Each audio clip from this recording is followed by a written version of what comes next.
Gillingham against Southampton. Gillingham, Glenn Morris in goal. Looks to be a back five of Che Alexander, Max Amo, Robbie McKenzie, Shadrach Oji and Max Clark. There are two Clarks out there for Gillingham. Jaden Clark is the other one in midfield with George Lapsley, Ethan Coleman, Dom Jeffries and Ashley Nadazan up front.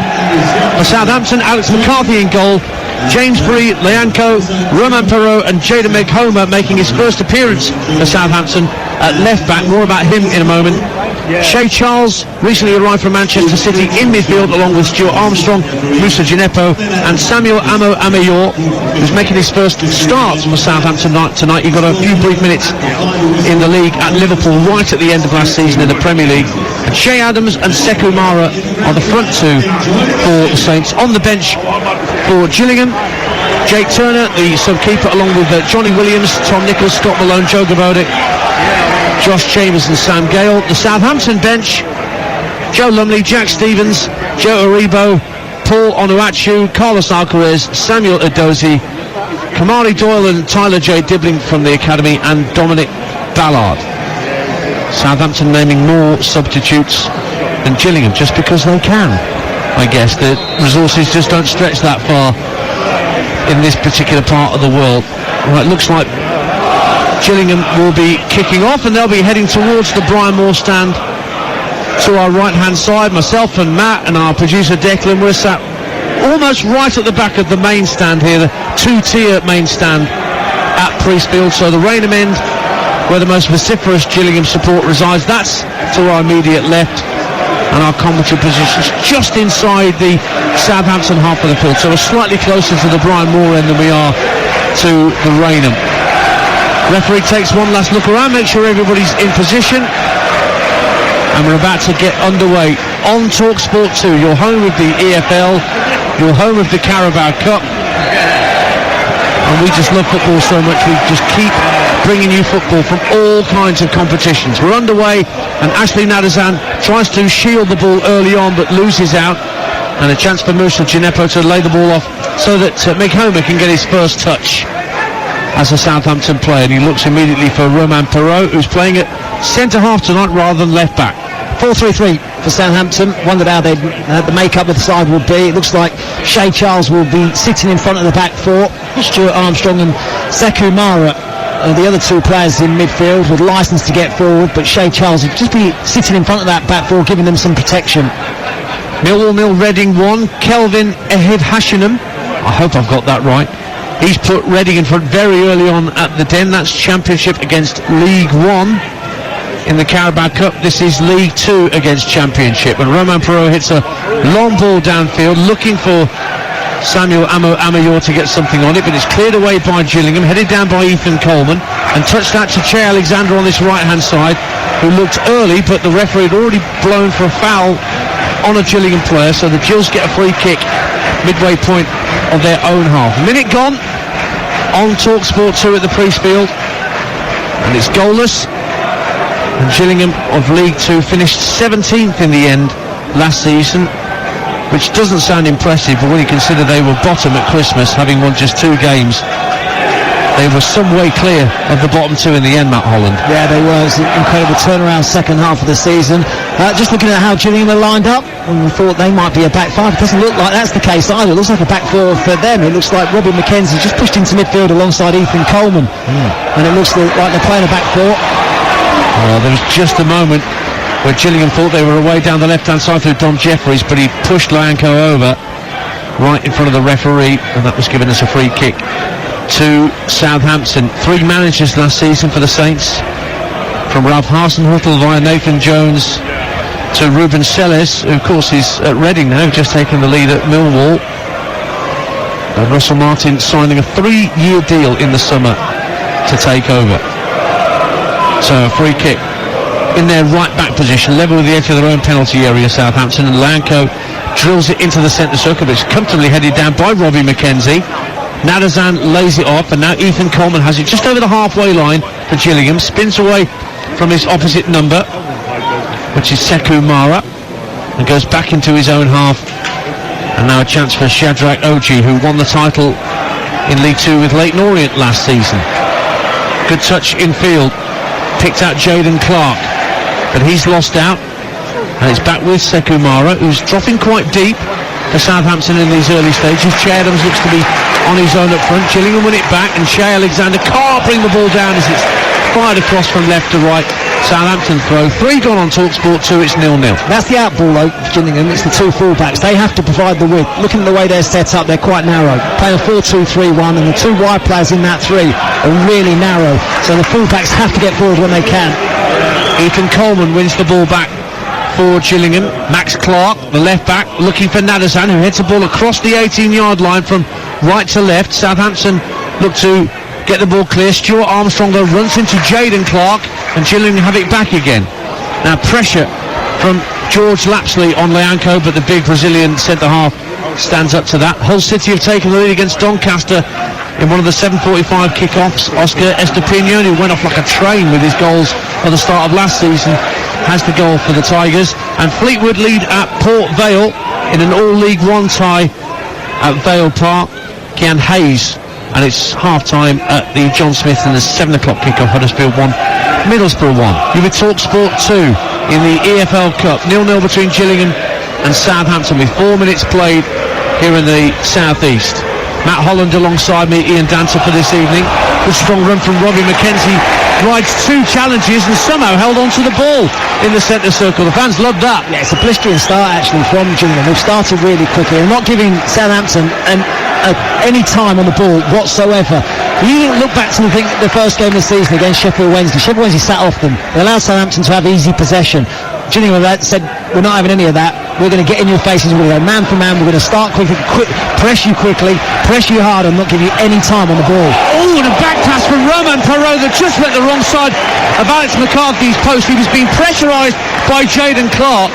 McCarthy was stood to the right-hand side of his goal, and Perot just had a heart-in-mouth moment, thinking he was going to pass it into his own net, but it went just the other side of the post. Gillingham do have a corner at 0-0. Yeah, lucky boy, and that's a really, really good example of the pressing I've talked about from Gillingham. Pressing high and quick, and Perot looking to play it back to his goalkeeper. Really fortunate. His goalkeeper made an angle right side of his goal. He went the other way, and it went about, a yard wide of the post? Lucky boy. Max Clark will have the corner where the main stand meets the Brian Moore. Left-footed in-swinger from Clark. Shadrach Oji goes up at the far post. It might drop for Max Amer, but volleyed away by Shea Adams. Nobody in the Southampton shirt on halfway, so Gillingham can get the ball back to their keeper. Watford lead in the Hertfordshire derby at Stevenage. Makunbayo for Watford, and Derby are behind to Blackpool in an all-League One tie at Pride Park. Jake Beasley and Salford lead at Preston in a local derby of sorts up in the northwest. Conor McLennan for Salford at Preston. So early goals right around the country. I'll keep you bang up to date with the goals as they go in. Adrian Durham taking you around the grounds with our match reporters over on TalkSport. But here on TalkSport 2, 6 minutes gone in our commentary game. Gillingham 0, Southampton 0. And the ball's back with Lyanco, just shy of the halfway line for the Saints.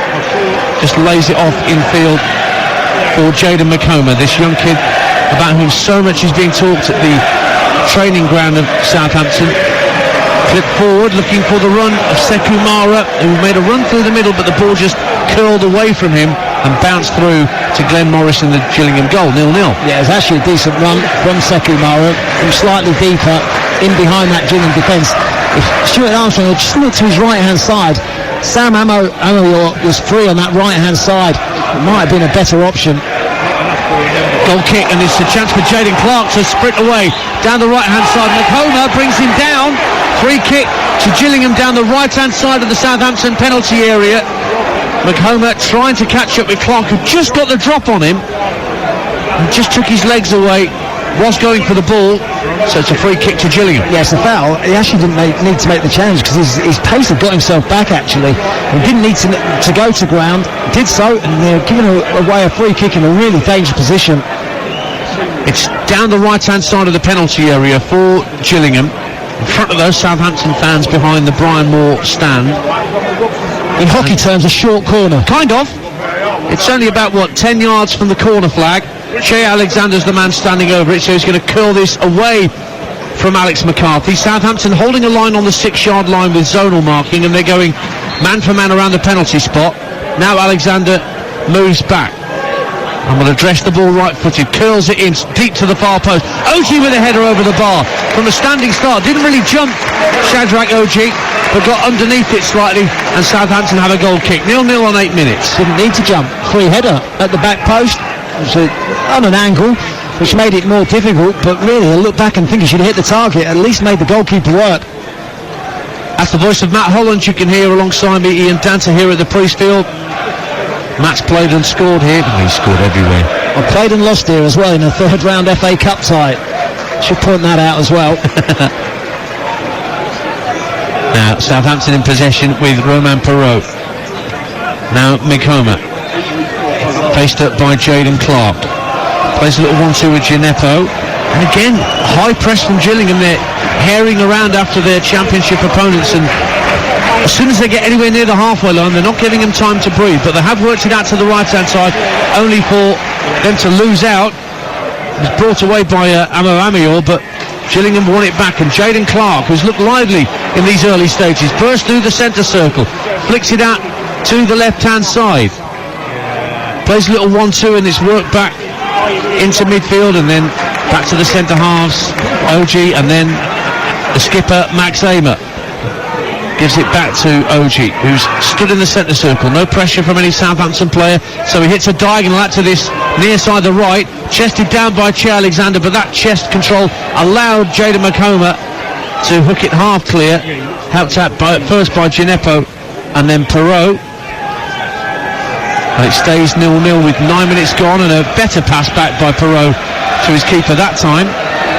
And McCarthy actually will just lay it off for Perrault to bring it out the box. 0-0. What have you spotted, man? No, it's fascinating just looking at the managers and their body language on the touchline.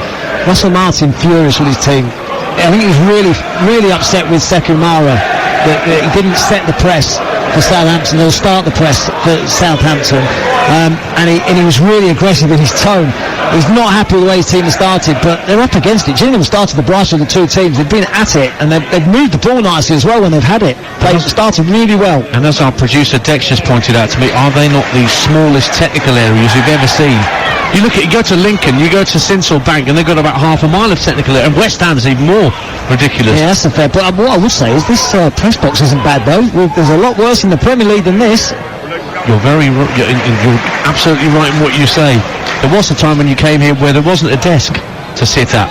You just put your equipment under your seat and rested your notes on your knees. But times have changed. Priestfield is definitely a happier place to be, whether you're press or whether you're a player or a fan. It's 0-0 on talksport 2. 10 minutes gone. I guess that's one little hurdle completed for Neil Harris, isn't it, Matt Holland, that got through the first 10 minutes, and Glenn Morris has had very, very little to do. He's had nothing to do. He's had absolutely nothing to do. They've kept Southampton at arm's length, not allowed Southampton to settle into any sort of a rhythm. We talk about a team who wants to keep the ball and putting your full-backs into midfield. James Bree's just done that. He's actually given it away and left that channel open. Coleman getting away down the left-hand side. Cross for Nanizan! Gillingham lead! Ashley Nanizan tucked it away at the far post. Brilliant run down the left-hand side. Southampton were robbed of possession, and the ball across the face of goal cut out goalkeepers and centre-halves, but Ashley Nanizan still had to finish very, very well indeed, and that is a totally deserved lead for the Gills here. The shock is on. 11 gone. Gillingham 1, Southampton 0. Priestfield's bouncing, absolutely bouncing, and so it should be as well. You said it, a deserved lead. They've been the better side. They've been really bright from the off. Their pressing game has been excellent. They've not allowed Southampton to settle at all. On one occasion, James Bree has come into midfield to try and create that overload, create that extra body in the centre of the pitch. He comes into midfield, gives the ball away. He leaves his channel open. Gillingham exploit it brilliantly, but there's still lots to do. Can you find the cross? Does it superbly, and Nanizan arrives at the far post, taps it in on the stretch from 4 yards out. Fabulous start from Gillingham and a deserved lead. TalkSport 2 in the Carabao Cup. The man who joined in July from Crawley Town scored 31 goals when he was there in a different part of the southeast of England. Now here he is getting Gillingham off and running against the Southampton side, who do not know what's hit them in this first 12 minutes. And they have to respond, having made 11 changes, let's not forget. You see it so often. Get Matt Holland's opinion on this in a moment, because Southampton are coming forward. Sometimes you get that team who plays like a team of strangers that do not know one another's roles and one another's strengths and weaknesses when these wholesale changes are made. Amour. I think that's fair. Touch, is he going to keep that in play? He is, but he passes back into his own half, and Lanko was right under pressure from the goal scorer Nadasan, but he managed to get a toe end in to get it back to his keeper. It's still Southampton trying to get a foothold in this game. Gillingham lead by a goal to nil. Yeah, I think that's fair when you talk about this Southampton side playing like a team of strangers. You have to say that Gillingham have been superb, impressing them. That's the first thing you have to say. The second thing is that Russell Martin hasn't been in charge of this Southampton side very long. He'll have worked extensively with the 11 that played against Sheffield Wednesday. Not so much with this 11. Yes, they'll know the roles and they'll have watched what he's been doing with the first 11 and how he wants his teams to play. But they won't have worked on it as much as the starting 11 against Sheffield Wednesday. So, early days in Russell Martin's reign. A lot to learn for this Southampton side. And you have to give credit to Gillingham. The way, the tempo that they've started this game. Southampton just haven't been able to live with it.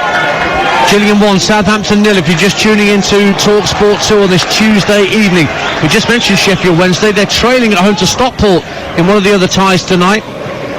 That's Paddy Madden, a real veteran of lower league football at Stockport now. He's given them the lead at Hillsborough. And Exeter 0, Crawley 1. Vladi Lolos for the Sussex club, putting them ahead down there in Devon.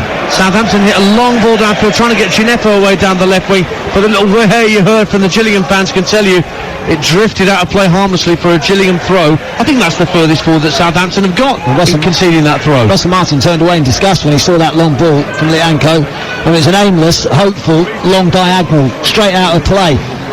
We've seen his teams, how he wants them to play. Short passes into midfield. He doesn't want his team to play back to front quickly. Gillingham 1, Southampton 0. Maybe Gillingham fans could key 03717 223344 into their handsets, just to be on the safe side, in case they want to ring Jamie O'Hara and Jason Cundy from 10 o'clock on TalkSport and crow about a win over championship opposition. Or maybe Southampton fans want to say something completely the opposite. That's the phone in tonight once all the action is done across our network, with Jamie and Jason on the Sports Bar on TalkSport from 10 p.m. Here's Samuel Amour making his first start for Southampton tonight. Inside right position, approaching the right-hand corner of the box. Now Southampton have got bodies forward. James Bree elects not to cross. He gives it back to Amour, and he moves it in turn infield. Shea Charles, we've not seen much of him so far in central midfield for the Saints, but here he is rolling his foot on the ball to keep it away from Gillingham players, and now he's rolled back to Perot, who darts over the halfway line, plays a 1-2 with Mick Homer on this near side. Mick Homer trying to get away down this near side, the left. He's got Che Alexander backpedaling, good ball into the box. Adams on the turn, shot is blocked by Oji. It's laid off to Amour, takes the shot, and Max Clark blocks it behind superbly for a corner kick of the Rainham to Southampton. 1-0 Gillingham. Two really big important blocks from Oji and Clark in the Gillingham defence. Shea Adams did superb. It was actually a fabulous move from Southampton, the best we've seen from them. Eventually finds its way to Adams, who turns quickly. Oji makes a big block, and then Max Clark gets across quickly to make another one, but it is a corner to the Saints, which Bree is going to take where the Rainham meets the Medway, over to our far left hand side. Bree, right-footed delivery, good pace on the delivery, goes all the way through a crowd of players on the 6-yard box, and Jaden Clark just hits it downfield. Nadasan gives chase, but Alex McCarthy straight out of his penalty area to retrieve it. Goals going in elsewhere. Doncaster equalise at Hull, that's 1-1. George Miller for Donny. Cambridge lead at Sutton United for Jerry Okenabiri, who scored important cup goals for Shrewsbury in the past, has put Cambridge ahead at Gander Green Lane. And Port Vale have equalised at home to Fleetwood, Ethan Chislett making it 1-1 at Vale Park. 17 gone here on TalkSport 2. Gillingham 1, Southampton 0. Ashley Nadasan with the early goal for the Gills, and Neil Harris, a very, very happy bunny down beneath us. Yeah, so should be. Fabulous start from this side. You mentioned Shea Charles in commentary, said you haven't seen a great deal of him. It's because they've just really closely marked him. George Lapsley, out of possession. He's just following him everywhere, not allowing him any time, not allowing him any space to get on the ball. Amior for Southampton, right-hand side, looking to make Max Clark backpedal, comes in field, left-footed ball deep to the far post. McHomer keeps it in right on the byline, at least he tried to, but in trying to sort of steer it back across the face of goal, he got it under it slightly and just drifted out of play at the Rainham end for a Gillingham goal kick that Glenn Morris prepares to take. He's in all purple tonight with Alex McCarthy and kind of a pink goalkeeping get-up for Southampton. So 1-0 to the Gills, 18 minutes gone. Neil Harris appointed in January of 2022, and it was only the third time ever that Gillingham had reached the round 4 of this competition when they beat Brentford last year. So no mean feat, whilst there was chaos all around him in the league. Walsall lead at Blackburn, that's Championship against League 2, and Oisin McKenzie has given Walsall the lead at Ewood Park. Now here's Lyanco for Southampton, a goal down to Gillingham, powering through the halfway line. Adams looks early for Musa Gineppo, down the left-hand side of the field for Southampton. A couple of step-overs into the box. Adams with his back to goal, trying to set up a teammate. He does set it up, the shot comes in from the edge of the area from Bree, and Gillingham have bodies in the way of the shot. And now Che Alexander darts out towards the corner flag and protects the ball well, so it ends up just being a goal kick in the end. Signs of improvement from Southampton though, since going a goal behind. Thumbs up this time from Russell Martin. A few moments ago, Lyanco played a big, hopeless diagonal. Hopeful diagonal, should I say. It was hopeless, it went out of play. But he was furious, Russell Martin, turned away in disgust. This time, he beats the press by just dribbling through it by 5-10 yards. 3 or 4 Gillingham players were out the game, and all of a sudden Southampton on the counter. That's more like it. That's more what Russell Martin wants his teams to do. But there's been definite signs of improvement since going a goal behind. Tuesday night on talksport 2, Ian Dancer and Matt Holland with you with our commentary game here. Gillingham 1, Southampton 0. 20 minutes gone. One of 29 ties in the Carabao Cup tonight, and more tomorrow. Our commentary game will be at Plough Lane. AFC Wimbledon against Coventry City. Again, Adrian Durham will start the show at 6 p.m. and our commentary game starts at 7:45 here on talksport 2. Sam Parkin will be alongside me, a man with a foot in both camps, played for both clubs. Zach You'll say that quite a bit with Sam Parkin, can't you? Played with both clubs. That's true. He won't mind you saying that either. No, he won't. Zach Gilson has equalised for Blackburn against Walsall. They were only behind for a couple of minutes at Ewood. So 1-1 there. 1-0 here, but Southampton who trail finds Shay Charles, who looks for Amior in the right wing position. Back in field to Shay Charles, trying to make room for a shot at the edge of the area, but was won back by Ethan Coleman, who just stood strong and didn't let Charles goes past him. Now Gineppo for Southampton, trying down the left-hand side of the area, feeds it in field, right-footed shot from the edge of the area, came in from Sekou Mara, and Glenn Morris straight at him, maybe slightly to his right, but he made a decent save, just holding onto the ball. Birmingham lead at Cheltenham in one of the 7:45 kickoffs, and Lincoln lead at Notts County. Notts County getting their first taste of the EFL Cup in a few years, but Sean Ruffin has given Lincoln the lead at Meadow Lane. Juninho Bakuna scored the goal for Birmingham at Cheltenham, of course managed by their former player Wade Elliott. 1-0 here to Gillingham, 21 minutes gone on talksport 2, your home of the EFL and the EFL Cup. More football than anybody else. James Bree making a strong run into the Gillingham half, feeds it out to the right wing, and Amior just lays it off to Stuart Armstrong, works infield to Shay Charles, almost at the centre of the Gillingham half. Just to his left is Jaden McHomer. They're talking about him in the same context as Luke Shaw coming through at Southampton, such is their belief in this kid at left back, making his first appearance for Southampton's senior squad tonight. Amior over on the right hand side receives possession, up to the right hand corner of the box, and Stuart Armstrong, lovely turn from Armstrong across the face of goal, but claimed at the near post by Glenn Morris, but a lovely turn and drop of the shoulder initially from Stuart Armstrong. 1-0 Gillingham. Yeah, it was. He immediately turned to the assistant referee, was claiming that he was pulled as well in making that turn, and a slight deflection took it into the goalkeeper's hands, but he wasn't happy. He felt as though he was held back, nothing given. as I say, Southampton have definitely got better last 10 minutes or so, moving the ball quicker and sharper. And Gillingham, in the first sort of 10 to 15 minutes, were really in their faces and closing them down quickly. All of a sudden now, just a yard off. 1-0 to Gillingham. Midway through the first half, goals going in elsewhere. Morecambe lead at Rotherham. That's League 2 at Championship. Michael Mellon for Morecambe. Tranmere lead at Barnsley. That's League 2. Leading at League 1, Luke Norris for Tranmere. And Forest Green lead Portsmouth. Tyrese Omatoye with the goal there. And Ben Waines has given Plymouth the lead at Leyton Orient. And Gillingham have just won a corner back here at the Priestfield in front of those Southampton fans who've not had much to cheer in these opening 23 minutes. It's 1-0 to Gillingham. Matt Holland. No, they've got a fair bit of work to do defensively. Southampton, another set piece to contend with, a corner this time. And it's interesting the way they set up. 5 men along the 6-yard box. Southampton zonal marking. If it comes in your area, you deal with it. It'll be Max Clark to send a left-footed in-swinging corner once more down to our right-hand side where the main stand meets the Brian Moore. Just raises his right hand.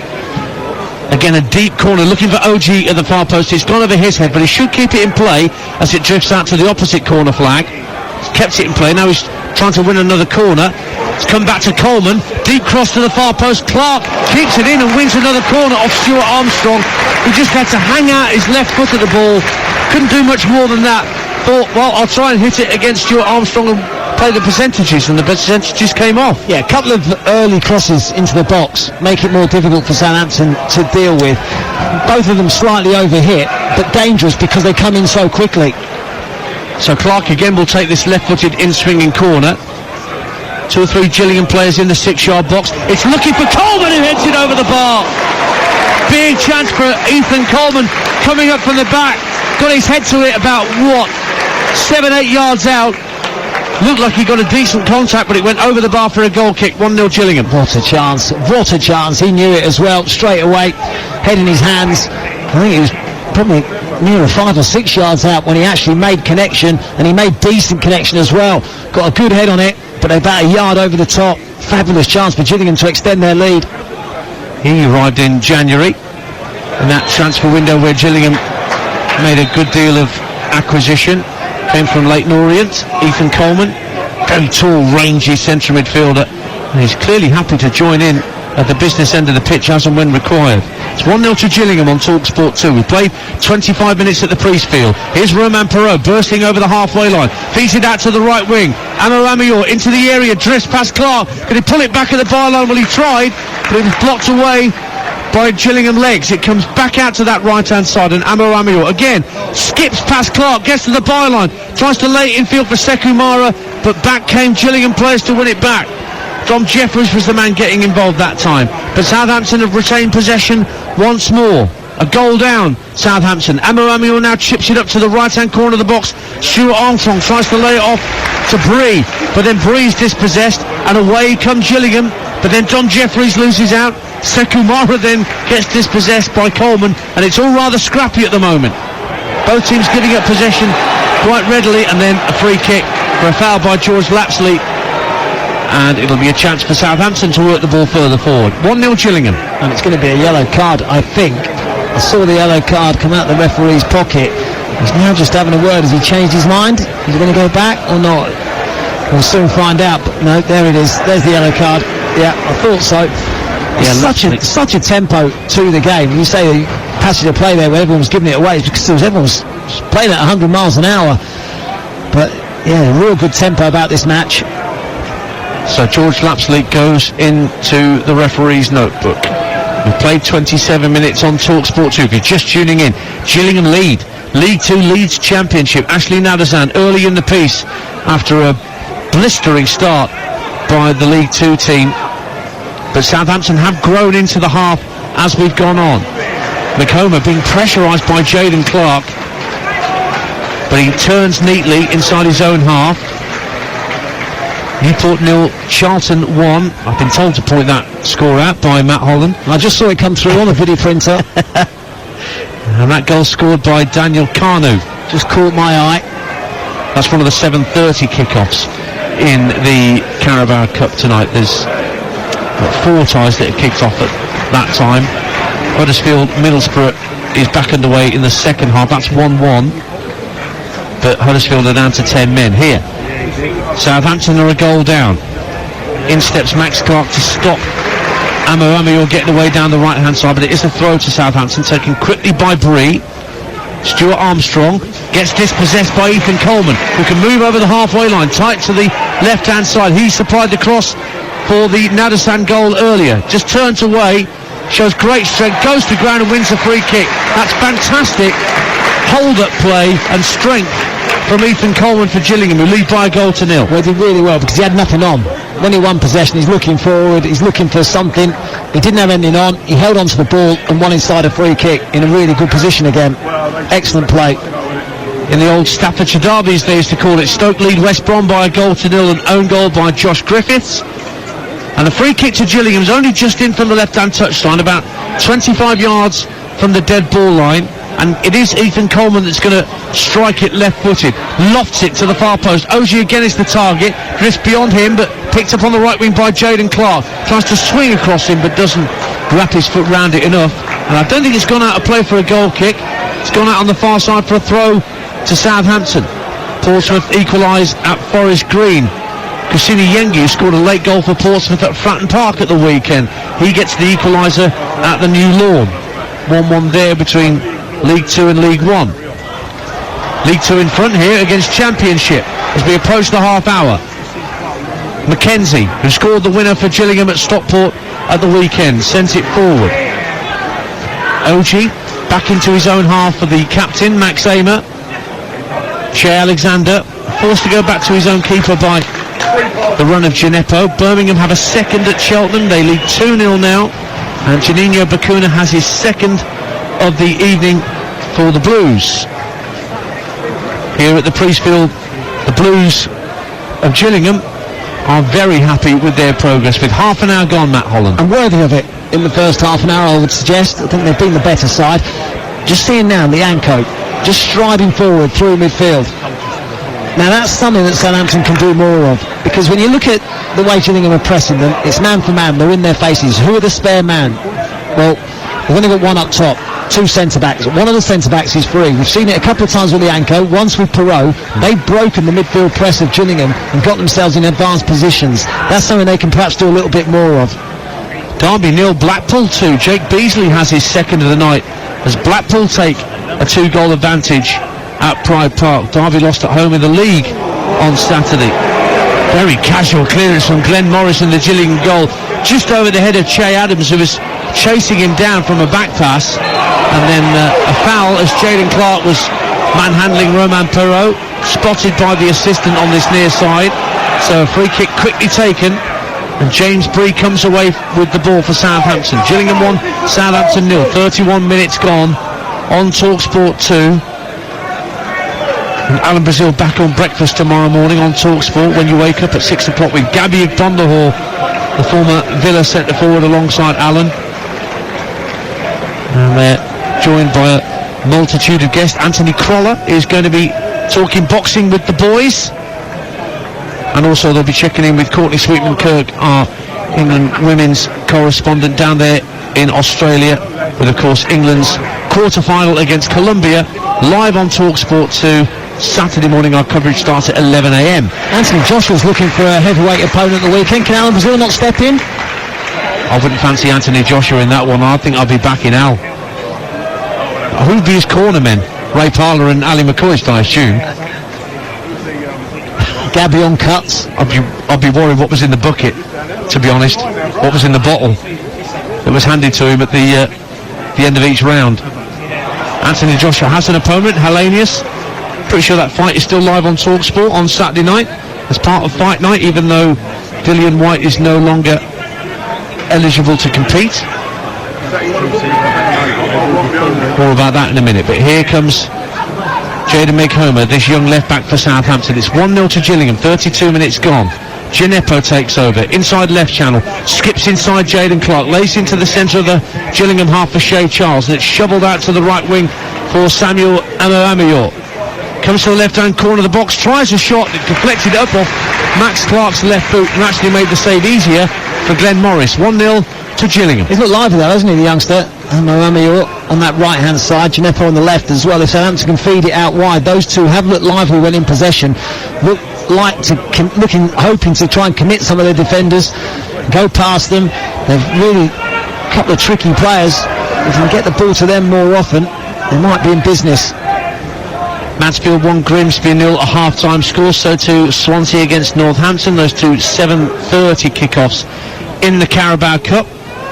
1-0 here to Gillingham. We've still got just over 12 minutes plus added time before the break here in Kent at the Priestfield Stadium, as the shadows start to form under the floodlights here, as they start to take more of an effect. Oh, lovely work from Amio down the right hand side. He's giving Max Clark a torrid time, skips past him again, keeps it in play at the byline, tries to pull it across to the near post, and then a snapshot from Sekou Mara smacks the crossbar as Southampton come desperately close to drawing level with Gillingham.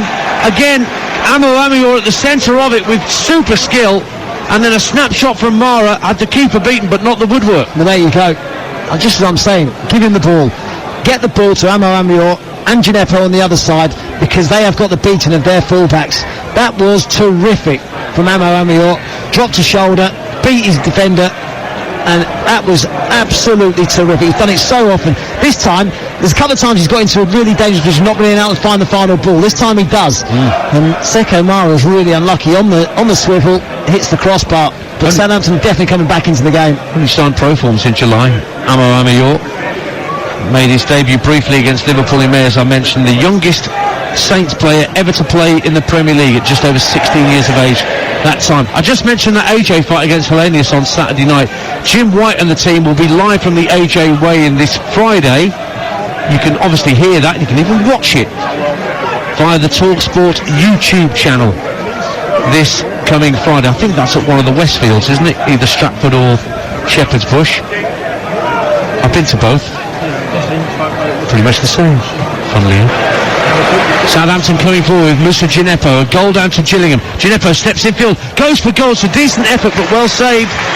Got down low Glenn Morris and made a comfortable save, and made sure he held on to it, because Che Adams was looking for anything in terms of a rebound. Yeah, looked the most likely though. The two wide players for Southampton. It's Gineppo again, this time coming inside on his right foot. Done that a few times already tonight. Got a shot away. George Lapsley finds Dom Jeffries. Good quick feet from Jeffries. Gets it out to the left-hand side. Coleman now for Gillingham. Plays a little 1-2 with Lapsley, and then under pressure works it back to the halfway line, and Oji. He gets his head up and spots Che Alexander in space on this near side. Found him with a lovely crossfield pass. Alexander thought about an early ball into the area. Instead, tries to beat two players, but Moussa Gineppo got the better of him and wins it back. Now Perrault across his own 18-yard line for James Bree in the right back position. He can trot into the centre of his own half. Bit of urgency required from Southampton. Russell Martin in the sort of the AVB position, I think we call it, on his haunches down beneath us. Bielsa. Oh, the Bielsa position as well. It was AVB that did it first. Oh, Villas-Boas when he was at Chelsea particularly. Plays havoc with your Achilles, doesn't it, Matt Holloman? You don't like that? And don't talk to me about Achilles. I'm downhearted. I've had an Achilles injury for 2 months. Really struggling I am. Oh, I didn't remember you bringing that up. Sorry, I didn't mean that. Plymouth 2, Leyton Orient 0. Ben Waine gets a second of the night for Plymouth. What a great start to the season for the Pilgrims under Stephen Schumacher. And Walsall are back in front of Blackburn. Ross Tierney for Matt Sadler's side up there at Ewood Park. And Rotherham have equalised at home to Morecambe. Josh Coyote for the Millers. Now there's a break in play because George Lapsley requires some treatment. Gives the players a chance to come to the near side to us, just down beneath us, Matt Holland, to take on some water and a bit of instruction. We've got 8 minutes to half time. It's Gillingham 1, Southampton 0 on talksport 2. Yeah, Russell Martin, just having a chat with these two central midfield players, Shea Charles and Stuart Armstrong, looking to get them on the ball more often. How can they get on the ball more often? Because they've been well marshalled. Gillingham have done a really good job of closing down in the central areas. They're playing quite narrow, Gillingham, 4-2-3-1. Out of possession, they sort of sit back a little bit more, but they've really snapped into challenges in the middle of the pitch, and Southampton haven't had time on it, so he's looking to try and get those two midfield players on it more often. Huddersfield 1, Middlesbrough 2 in that 7 o'clock kickoff, so the second half well underway, and the very talented wing-back Isaiah Jones has put Middlesbrough ahead at 10-man Huddersfield. Nearly 20 years, it will be 20 years next year, since Middlesbrough won the Carabao Cup, with Gareth Southgate and Danny Mills and co lifting the trophy in Cardiff as it was back then. Don't forget Jamie O'Hara and Jason Cundy taking your calls tonight on talksport at 10 o'clock. After all the action has unfolded, you can have your say on national radio 03717 223344. And you'll hear from all the headline makers. I'll be heading down at the end of full time, hopefully to have a chat with both Neil Harris and Russell Martin. And you'll no doubt hear from one of those managers at least, depending on events here during the course of the sports bar between 10 and 1 tonight. We're back underway. Coleman, who got injured, is just waiting to be reintroduced by referee Brook. And Southampton have possession. Whistle's going up around the police wheel as the referee hasn't allowed him back on quite yet. Here comes Southampton with McComa down the left-hand side of the field, steps into the centre of the half, finds Shea Charles. Early ball out to the right-hand side for Amo Amayor. Once again is faced up by Max Clark. Tries to skip inside him. Quick feet. Bree has it laid off to him. Clips it to the far post, and Morris punches it away from Che Adams. It doesn't go out for a corner. Really goes out for a throw on this near side. 1-0 to Gillingham. Blackburn have equalised for a second time against Walsall. 2-2 Niall Ennis, and Salford 2-0 up at Preston. Conor McLennan for the Yammies. Here's Amo Amayor again, but this time Max Clark gets his footed at the right moment, stops Amo Amayor skipping past him, and hits a long ball downfield, looking for Nadasan, who caught Lyanco. Was that a foul, or was Lyanco caught under the ball and got lucky, Matt Holland? Well, I think it probably was a foul. Referee was on the spot, gave the decision quite quickly. Amo Amayor is giving Clark all sorts of problems, though, isn't he? He's so dangerous, so difficult to mark. You're never quite sure which way he's going to go. Some players, when you're up against them and you're in a fullback, you know which way they're going to go largely. He's got that ability to go both ways, Amo Amayor. So dangerous and difficult to defend against. He's clearly predominantly left-footed, playing on the right-hand side for Southampton. But not worried about going down the outside. No, indeed. Now, Che Alexander bursts forward for Gillingham, right down beneath our commentary position. But again, he's got Gineppo and McComa for company, and Gineppo wins it back superbly for Southampton. Rolls it into the centre circle. Good skill from Sekou Mara. Lets the ball run across his body and feeds it out to Amo Amayor, making strides again down the right-hand side. Runs into Clark, wants a free kick, and the referee says nothing doing. And he did just run into Max Clark. 1-0 Gillingham. Yeah, he didn't do a lot wrong there, did he, Max Clark? Just held his ground. Decent defending the last 2 times he's faced up. Wasn't deliberate obstruction, was it? 5 to half-time. Gillingham 1, Southampton 0 in the Carabao Cup. Ashley Nadazamba, the early finish after an opening 10 minutes where Gillingham were completely on top. Southampton have made a better fist of it since then. However, Glenn Morris has had a couple of relatively long-range efforts to save, and Sekou Mara has hit the crossbar, and Southampton have tried to respond. Can they get back level before the referee sends them in at the break? It's on halfway with Lyanco for Southampton at the moment. Attacking the Raynham end. Long ball over the top looking for Shea Adams. Brings it down. He was onside, but the touch took the ball away from him. Picked up instead by Sekou Mara. Tries to drive on the volley. Teed himself up at the edge of the area, but Glenn Morris watched it go wide, watched it all the way and knew where his posts were. Goal kick Gillingham. They still lead Southampton 1-0. Well, we haven't got the benefit of replays in front of us. It looked as though he might well have been offside, Shea Adams.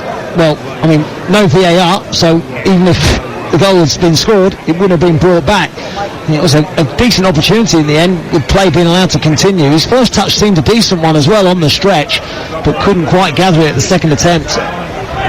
Charles wins a header from the Gillingham goal kick for Southampton, but it drifts out of play for a Gillingham throw. About 15 yards from the halfway line. Shea Alexander being told to get on with it by the referee.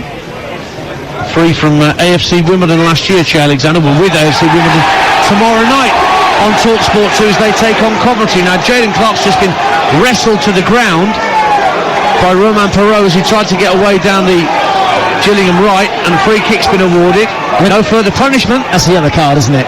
I mean, that's a yellow card for Well, if Romain the earlier Perrault. one for Lapsley was yellow, then yes, by the letter of the law. I mean, that's a cynical challenge. He's got the wrong side of him and he's held him back. I mean, that's quite clearly a yellow. Well, the referee is bidding the Frenchman over to him, and it will indeed. He's just thought about it for a moment there. I think he might have had some assistance from the man on the touchline. The assistant referee might just have had a quick word in the referee's ear. Yeah. So I think that might be a yellow. Carl Brooks, Perrault, one apiece then, and one apiece at the Lamex. Stevenage have just equalised against Watford in the Hertfordshire derby. Josh March has equalised for the Borough.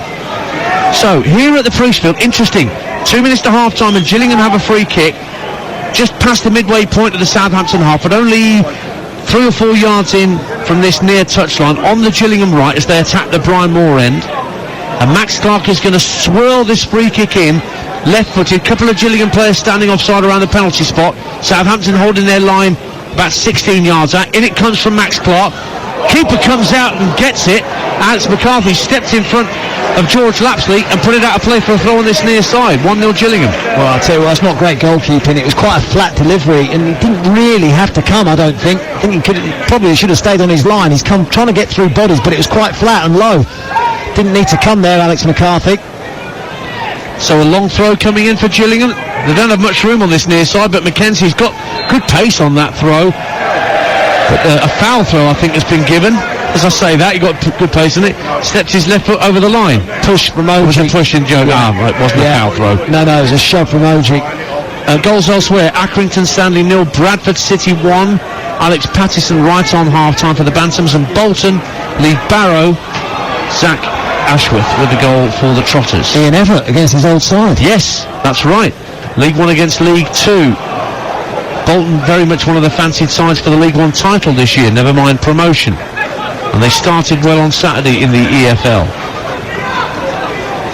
Now, Southampton not got long to get themselves level in this first half. It is Lyanco just over the halfway line. We're going into 4 minutes of minimum added time at the end of this first half. So 4 minutes that we're into now. Preston have got a goal back against Salford. It's 1-2 now. Ben Woodburn with a goal for Preston. Preston 1, Salford 2. Southampton 1-0 down, but here comes Moussa Gineppo darting down the left-hand side of the Gillingham box. Lays it off to Romain Perrault into the feet of the Scot Stuart Armstrong. But he's got Ethan Coleman snapping at his heels, so he has to go back to Romain Perrault once more. Armstrong clips the ball into Gineppo. Sunderland 0, Crew 1. The League 2 side ahead at Championship Sunderland through Luke Offord. Now a diagonal ball from Romain Perrault looking for Amo Amayor, who does bring it under control pretty well. Keeps possession, finds James Bree.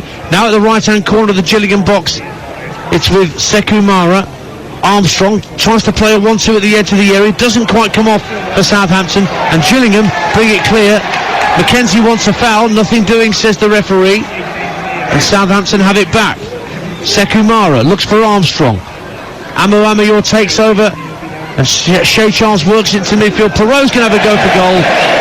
I don't need to tell you where that's ended up. Good 20 rows back, just in case you're not aware. Yes. In the rain of men. Goal kick to Gillingham. 1-0 they lead on talksport 2. It was actually really good football by Southampton until that point. They've moved it really quickly. 1 and 2 touch under intense pressure actually from Gillingham. They were closing them down quickly. Gineppo was away to his left-hand side though. Romain Perrault 30 yards out. Very adventurous effort and way over the bar. So a goal kick for Gillingham. Smacked downfield by the right foot of Glenn Morris. Looking for Ashley Nadesan to get the flick on. Didn't quite connect, but it still broke for Jaden Clark out on this near side, the Gillingham right, faced up by the debutant Meg Homer. Tries to win a corner off Meg Homer, and he's done exactly that. Corner kick to Gillingham right at the end of first half added time. 1-0 they lead. Yeah, they've looked dangerous actually from set pieces as well. Delivery's been decent. They've attacked it well. We've seen one effort, didn't we, from Ethan Coleman just over the top of the bar, and he should have done better. Well, they're taking their time over this, and I'm sure the referee is keeping an eye on just how slowly Max Clark is moving over to this near corner. Barnsley 1, Tranmere 1, right on half-time. Herbie Kane equalises for Barnsley at Oakwell. And we're approaching half-time here as well. It's 1-0 to Gillingham. They have a corner away to our right in front of that open end. Max Clark into the near post, left-footed, and it's 2-0! But the whistle's gone. Robbie McKenzie thought he'd scored 2 goals in 2 games, but again the referee has spotted a push, and it stays 1-0 to Gillingham. Well, we've said how dangerous they are from set pieces. Wonderful delivery, a decent header as well. I'd love to see it back and tell you exactly where the push came from.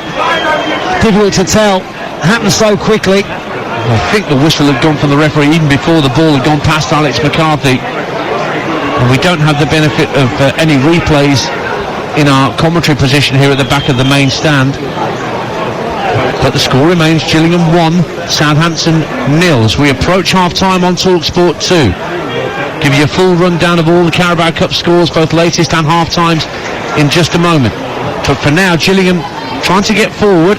Long ball downfield for Lyanco to try and deal with. Ashley Nadesan straight onto him, and now Lapsley trying to knee the ball into his own possession and burst downfield. But the ball got away from him and skidded through to Alex McCarthy. 1-0 to Gillingham. Takes a chance, Lyanco. And he's allowing that ball to bounce at centre half, and you've got Gillingham pressurising him really quickly at the top end of the pitch. Neil Harris definitely wanted a replay of that incident. Was giving the fourth official plenty. And Gillingham have given plenty in this first half, and they deservedly lead Championship Southampton as we reach half-time here at the Priestfield on talksport 2. So he's on in midfield, so too is Doyle, and Southampton in their third kit, the black shirts with the grey shorts and black socks, kicking towards their fans in the Brian Moore end away to our right in this second half. We're underway on talksport 2 with the second period. Gillingham, remember, 1-0 up at the break, courtesy of Ashley Nadesan's goal after around 10 minutes here in Kent. Russell Martin has elected to make 2 switches, no changes for Gillingham at the break. I'll run through their lineup in just a minute, but I'll pause for a moment because Roman Perot has just trotted over halfway, finds Lyanco, will give it back to Perot, moves purposefully into the Gillingham half, goes out to the left hand side for the substitute who's just come on, Doyle, but he's dispossessed, and Gillingham will want to throw. So Gillingham have Morris in goal, Alexander, Amer, OG and Clark in the back 4, Lapsley, Coleman, McKenzie, Jeffries and Clark in sort of a 5-man midfield. That's Jaden Clark. There are 2 Clarks out there for Gillingham, and Nadesan the goal scorer up front. For Southampton, it's now McCarthy in goal, Bree, Lyanco, Perot and McHomer in their back 4. And then in midfield it's now Doyle, Gineppo, Charles and Amayor, and Aribo supporting Shea Adams in attack. James Bree wins it back for Southampton and finds Perot at the edge of his own penalty area. Huddersfield have got a late goal back against Middlesbrough in that 7 p.m. kickoff. It may not be enough. Kyle Hudlin gets the goal for Huddersfield. 2-3 the score there. Lincoln have a second at Notts County. Lasse Sorensen to Notts County 0, Lincoln 2 at Meadow Lane, and Barnsley 1, Tranmere 2 at Oakwell. The League 2 side back in front through Samuel Taylor. Throw to Gillingham, a couple of minutes gone. Things haven't really settled after the restart yet, have they, Matt Holden? No, they haven't. We talked about the 2 substitutions that Russell Martin's made. I can totally understand why. Wants a little bit more athleticism, a little bit more movement from the middle of the pitch, pressure on the ball when they haven't got the ball, extra legs really, and there wasn't enough of that in the first half from them. So who is closest to Shea Adams now that Sekumara's gone off? Now Nadesan trying to make tracks down the right hand side. Lyanco comes across, well, couldn't keep it in play though. It's a throw to Gillingham level with the Southampton penalty area at the Raynham end. 1-0. It's actually still the same shape, dance, because Seko Mara and Stuart Armstrong were ahead of Shea Charles, and both given the task of getting close to Shea Adams when they had the ball. So it's just the same really. Doyle and Aribo will both be looking to try and join him as much as possible, and obviously try and get the ball out as wide as much as possible, because in the first half it was the 2 wide players for Southampton that were their most threatening. Jaden Clark almost won a corner for Gillingham, but McHomer scurried back and kept the ball in play. OG with a deep ball into the Southampton box, but that's comfortably claimed by Alex McCarthy for the Saints. 139 appearances now since he arrived in 2016. He's forever been the bridesmaid as the Southampton goalkeeper, but getting a rare opportunity tonight. Made 6 Premier League appearances last season, McCarthy. And this kick downfield eventually is worked back to the halfway line. Blackburn in front for the first time tonight against Walsall. Twice they've been behind, but Jake Garrett now gives them a 3-2 lead at Ewood Park. Newport equalise against Charlton. Sorry, Matt. I didn't want to point that one out. Well, I'll point it out for you. Aaron Wildig for the Exiles. All square at Rodney Parade. 1-0 to Gillingham here at Priestfield. 4 minutes gone, second half. Southampton moving the ball into the Gillingham half. And it's with Meg Homer finding Doyle, another youngster from the Southampton Academy. Now taking over down that left-hand side, Shay Charles. Gets to the left-hand corner of the box. It's laid back to Kamari Doyle. James Bree right in the centre of the Gillingham half, just tucking in from right back for the moment. Plays it left and Perot slides the ball quite deliberately out to the left-hand side, and Meg Homer tries to get a cross in, blocked by a couple of Gillingham legs, and the ricochet works for Ethan Coleman. Tries to release Nadasan down the right-hand side, but the ball drifts out of play in that midway stand opposite us, and it's a throw to Saints. 1-0 Gillingham. When you start lifting shapes, it can make a bit of a fool of you at times, can't it? Because managers now are trying to do different things. We've just seen James Bree there, the right back, go to central midfield. He was alongside Romain Perot, who's the centre half. So the centre half and the right back were both playing in central midfield. Just a real constant rotation of positions now in modern football. Ashley Nadasan's just won a free kick. He just got to the ball marginally ahead of Lianco, who took him down. It wasn't a reckless challenge, just slightly late. Nadasan picks himself up, and it will be a free kick then to Gillingham. Not quite at the midway point of the half, almost, but it's to the right of centre, with Gillingham attacking the rain of men to our left in this second period. 5 minutes gone to the second half. They lead Southampton by 1-0. League 2, a goal up on Championship here in the Carabao Cup, first round. Gillingham, remember, made round 4 last year, and they beat Brentford on the way on penalties. They're leading Southampton here. Che Alexander with the free kick, sent deep into the box. Oji trying to get round at the back post. It's in front of goal and tucked away by Robbie McKenzie. 2-2 for the centre half come midfielder for Gillingham.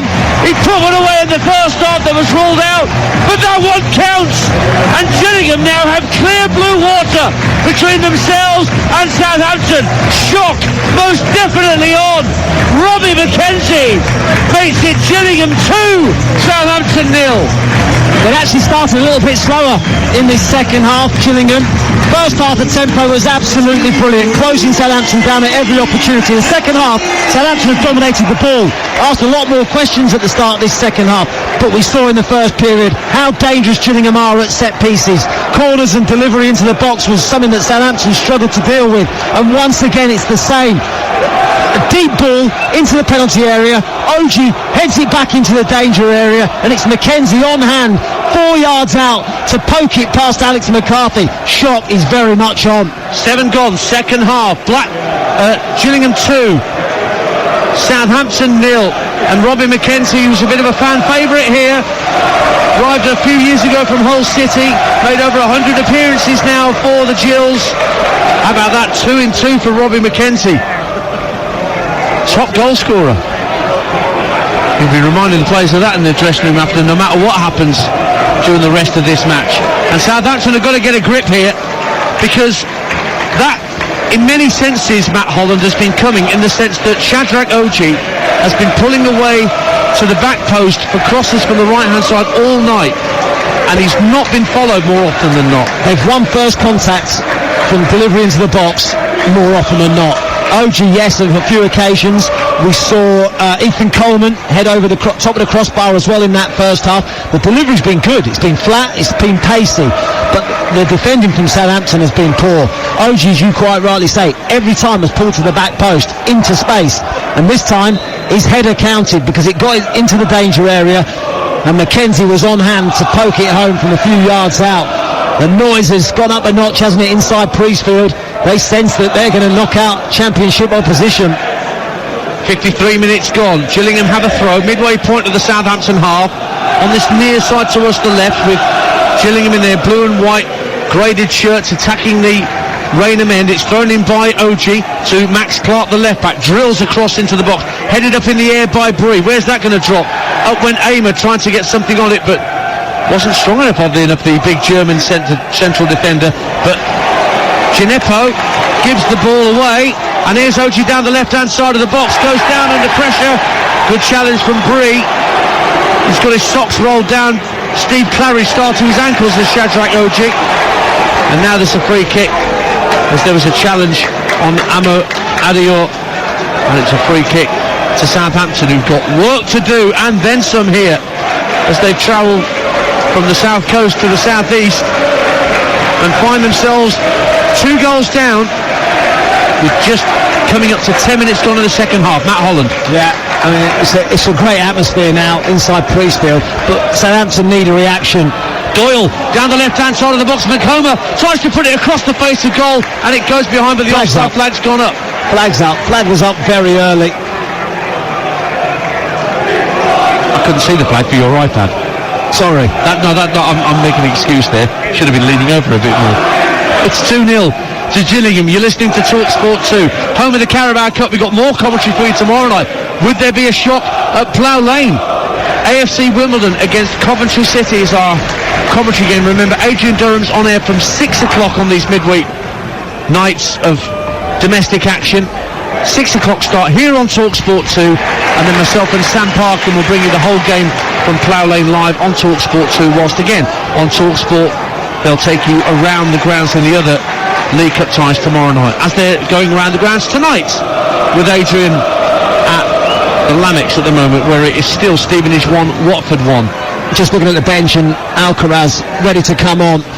Russell Martin bringing on perhaps his best player, I think. I think he's a player that's really talented, a real creative force from central midfield. And it looks like he's ready, and he's the cavalry. Meanwhile, Kamarador puts the ball into the box. It just drifted away from Che Adams, and now Nadasan scrapping for possession with Lianco. Looked like he dragged him back, but that's good, strong defending from Lianco in the end. It worries me, Lianco. It gives you a chance. If you're a centre forward, you chase down everything because you know there's a rick in there. Now here's down the left-hand side, Amayor gets to the right-hand corner of the penalty area. Bree takes over, still level with the Gillingham penalty area. Southampton fans behind that goal to our right, waiting for Glenn Morris to be severely tested in this second half. Perot in the centre of the pitch. Adam tried to backheel to get Gineppo into the game, but away comes Dom Jeffries and releases Ashley Nadasan down the Gillingham left. Slides it further forward because Dom Jeffries has continued his run, and he wins a corner off James Bree, and Gillingham have got their tails up here. They lead 2-0 on talksport 2. Yeah, after a slow start to the second half, that goal has rejuvenated them. Having doubled their lead, all of a sudden now they found that extra energy. What a break that was. They moved it really nicely. Nadasan's a handful, really pacey centre forward. He runs the channels superbly. He found the space again.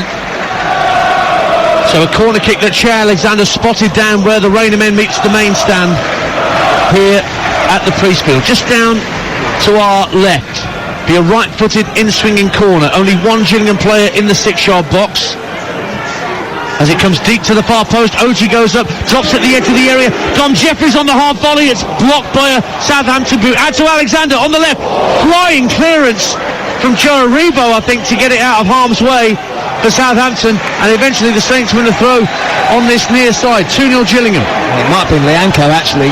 Almost an overhead kick, wasn't it, to make the clearance. But once again, delivery into the box, causing Southampton issues.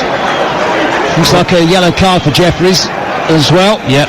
Kicking the ball away, I think, or preventing the free kick or the throw from being taken. Meanwhile, the aforementioned Carlos Alcaraz has come on for Romain Perot. That's a very attacking substitution from Russell Martin. He's taken off one of his centre halves and brought on an attacking midfielder.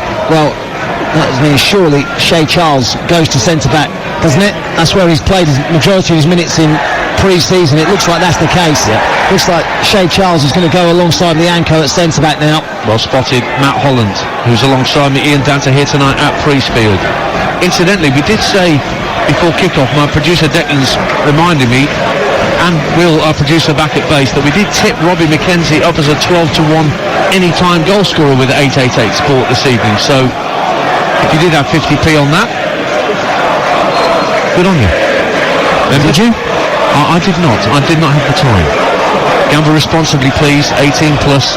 BeGambleAware.org, as always, for the best info you need about how to gamble responsibly. 2-0 to Gillingham. Jayden Clark making tracks into the area down the left-hand side. Just couldn't quite keep the ball under control, but he still managed to find Jeffries on this near side, but he runs into Amayor. Well, that's given away. Jayden Clark again has possession. Down the left-hand side, pulls it back to around the penalty spot, but Ethan Coleman couldn't get a touch, and Southampton desperately get it clear. Still 2-0 Gillingham. Honestly, the energy out of possession from Gillingham has been sensational. Absolutely sensational. You know, they say try and win the ball back within the first 5 seconds of giving it away. They have done that so well. Every time Southampton have got the ball, there's 3 or 4 Gillingham players sniffing around them, trying to win the ball back quickly. Kamari Doyle this time, he was trying to dribble on the edge of his box, was closed down, had the ball nicked off him, and Gillingham were on the attack again. Long throw to come in from this near side from Shadrach Oji. Into around the left-hand corner of the box. It's headed out to the edge of the area by Southampton. Shay Adams loses out to Max Clark, but then in steps James Breed just to thump it downfield. Anywhere will do for Southampton, just to get it out of harm's way. Back with Glenn Morris, the Gillingham keeper. Long ball downfield, and Breed this time can cushion the header back to his goalkeeper. An hour gone on talksport 2, your home of the EFL in the Carabao Cup. And in our commentary game here, the shock is half an hour away from happening. Gillingham 2, Southampton 0. Alcaraz gets his first touch since coming on as a Southampton substitute, being hassled and harried by Ethan Coleman, who just gets a toe in and stops it. Oh, there's a bit of a shoving match between the two of them, and Alcaraz is saying to Coleman, "You had a chunk of my shirt, mate." No, I think he said, "Do you want my shirt?" I think that's what he said. If you want my shirt, have it after the game. Something tells me you've said that to an opponent. No, I'm not like that, Dan. You know that. Well, I'm better than that. And just a word between the two of them. That's good refereeing from Carl Brookie. He's done well actually tonight, referee. He's dealt well with those situations. He's given himself thinking time. So quickly taken free kick. Kamari Doyle, one of the Southampton substitutes, plays the ball out to this near side, and Joe Aribo, who'll just leave it for Amayor, this young fleet-footed right-hand sided midfielder for Southampton, who had a lot of joy in the first half. But the task for Southampton now is get the ball into the box and try and force the issue here, because they're going out of the first hurdle, last year's semi-finalists. Gineppo, left-hand corner of the Gillingham box. Too many touches. And a long ball, trying to get Nadisan away, but Shay Charles and Lianco are there. But Lianco goes to ground. Oh, he's been fouled, says the referee. Nadisan thought he'd won the ball cleanly off the big Brazilian, but the referee said foul. And Matt Holland's sagely nodding his head to my right. I think it probably was a foul, yeah. He gave him a nudge in the back, but again, Lianco just takes an age over doing it. Just get on the ball and deal with it. Give it back to your goalkeeper quickly, because he gives you a chance, and Nadisan's going to chase down everything. Amayor just tries an effort. Ambitious it was, from 35 yards out to the right-hand side, and it sailed over the crossbar. Gillingham fans, do you believe? Do you want to ring Jamie O'Hara and Jason Cundy and sing about your team's performance here tonight? 2-0 up on recently Premier League and relegated Southampton. 03717 22 33 44 is the number to ring to get in touch with the Sports Bar on talksport tonight from 10 o'clock, once all the Carabao Cup action is finished.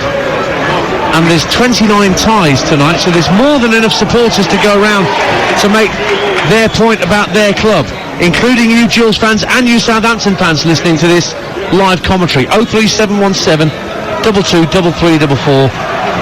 Get your point across on national radio with Jamie and Jason. 63 minutes gone. Gillingham concede a throw. Long foot in from Jayden Clark just to keep the ball away from Musa Gineppo. and then another long foot in, and Nadesan's trying to be played through the middle again. Now, was he nudged by Shea Charles? He was. Referee spotted that. He got caught in a bit of a Southampton sandwich there, did Ashley Nadesan. Now there's an off. I'm not sure whether that was denying a clear goal scoring opportunity by Shea Charles, and Lianco was there on the cover as well. But the referee certainly wants a word with the youngster who's just moved to Southampton from Manchester City. Nadesan was looking likely to burst between the two of them through the centre there, Matt Holland. I think Lianco probably was in a position where he would have stopped him, but he gave the referee a big decision to make. It's a foul, it's a yellow card, and I think that's the right decision from the referee. He had no need to make the challenge because Lianco was covering around him. And Nadesan's pace once again causing those two centre-backs an issue. They look for him early, and that's what they've been trying to do whenever they've had the opportunity, Gillingham. And they're taking their time over this free kick. And there's a Southampton player stood right in front of the ball. Well, last time they had a free kick in this position, it ended up in the back of the net. And now the referee's telling the Southampton player, I think it's Amaro, just get away from the ball. And that's time. That is time wasting in full effect right there. A Southampton player standing a yard from the ball, stopping the free kick being taken. That's what we want cut out of the game. I don't know why he's doing it, because they're 2-0 down anyway. Yeah, let him get on with it, surely. 64 gone, Gillingham 2-0 up, and a free kick in the centre of the Southampton half. Alexander clips it in, headed up and out by Shea Charles, but back out to that right-hand side. It's then sent back into the centre circle for Max Clark. Clark chips the ball neatly over the top. Jaden Clark brings it down. Can he find a teammate? He's got his back to goal. Has to send it outside the area to Coleman. Now on the right-hand side. A chance for Jaden Clark to get the ball in the box. Clark just brings the ball down on his thigh. He's got Alexander out there with him. Good 1-2 at the edge of the box. Mackenzie hits the ball against his own foot. Oh, did he? No, it came off a Southampton player. Corner kick to Gillingham. Great second half for the Gills. And they're still 2-0 up here, Matt Holland. Yeah, and they're pushing hard for a third. In the last sort of 10 minutes or so, they've had Southampton on the back foot. Southampton can't get out, and it's another corner. Can they deal with this one any better? Max Clark goes over to the corner where the Rainer men meets the Medway stand to take this resulting corner. Give you more goals that have gone in elsewhere in just a moment, but let's see what this Gillingham corner can bring at the Rainer men. For Max Clark, left-footed in swinger, round to the 6-yard line, headed down by Coleman, drops for Mackenzie! 3-0! Robbie Mackenzie's gone goal crazy at the start of this season, and Southampton, last season's semi-finalists, are crashing out at the first hurdle, and Southampton fans are already exiting the Priestfield because they're going out to League 2 Gillingham. Robbie Mackenzie gets his second of the night, crashing the ball home from just over 20 yards out, and it's Gillingham 3, Southampton 0. It's absolutely bedlam inside Priestfield. It's bedlam in the Raynham end. Mackenzie's gone celebrating at that far end, in that far corner. And loads of the Gillingham fans have run down the steps and just congregated in the corner to celebrate with the Gillingham players. Another ball into the box, another first contact for Gillingham. They won the ball, I think it was Ethan Coleman, won their header again. It deflected, ricocheted to the edge of the box, and Mackenzie hammers it home like an arrow into the bottom corner. Can't see Southampton getting back into it. They've hardly had a chance in this second half. Gillingham have kept them at arm's length. They've deserved this lead. They've played with real energy, real purpose, and this is a really complete performance from them. So what Russell Martin has done, he's taken off Shea Adams and he's brought on the giant 6'7" Paul Onuachu, who had an extraordinary goal record at Genk in Belgium before he came to Southampton. He's just handing the captain's armband to Lianco, and he will take the restart, Onuachu, but a thankless task for him. He's got to try and help his teammates mount a comeback from 3-0 down, and they've almost lost possession right from the kick-off. Gillingham 3, Southampton 0, and a quarter of the game to go on talksport 2. Incredible, isn't it? You know, look, Russell Martin's made 11 changes. These players would have been champing at the bit, desperate to be in that first team when they played Sheffield Wednesday at the weekend. I'll come back to that in a moment. Because Amayor is coming away down the right-hand side for Southampton. Then it's Doyle. Finds Bree, right-hand corner of the box for the Saints. But the poor pass from Bree. He had to go and retrieve his own poor pass for Doyle. At least there was good energy from James Bree there. Aribo plays the ball in feed to Doyle. And he was fouled by Lapsley. And that's a free kick to Southampton. Goals elsewhere. Port Vale 2, Fleetwood 2. They equalised there through Josh Thomas on loan from Swansea for the season. A lot being said about that youngster. Sunderland equalised against Crewe 1-1. Chris Rigg. Fajiri Okenabir, he has got a second from the penalty spot for Cambridge. They lead 2-1 at Sutton. Newport 2-1 up against Charlton. Will Evans. Doncaster 2-1 up at Hull. George Miller. Accrington equalised against Bradford. Josh Andrews. Brandon Thomas Asante equalises for West Brom at Stoke, and then Andre Vidigal puts Stoke straight back in front. It's 4-2 Blackburn. John Buckley. Now Newport 3-1 up on Charlton. Seb Palmer Holden, and Charlie Savage has his first Reading goal. They're 3-0 up at Millwall. Here's the free kick for Southampton. James Bree into the area. Onuachu, an obvious target. He heads it down. It's only half-nil off the line, and Alcaraz tries to get the shot away from 6 yards, but Che Alexander blocks it over the bar for a Southampton corner. 3-0 to the Gills. What a block. What a block. Look, for all the money that Alcaraz was just going to smash that home. But Alexander, from nowhere, dived in front of that shot and has conceded a corner, but he won't mind. He has saved his side a goal. Breeze corner in front of the remaining Southampton fans. Comes out to the edge of the area. Volley from Kamari Doyle. It's blocked, and then poor touch from Shay Charles. Trampoline in his boot, and it went out for a Gillingham goal kick. We've got just over 20 minutes to see out what looks an unassailable scoreline on talksport 2. Yeah. It's 3-0 to the League 2 team. I was making the point about Southampton now. They made 11 changes, Russell Martin, and these players tonight would have been hoping that they were in the starting 11 against Sheffield Wednesday. More often than not, they're not in the team because they're not quite at the level. And we've seen tonight that this 11 isn't quite at the level. They've nowhere near been good enough against a really hungry, energetic Gillingham team.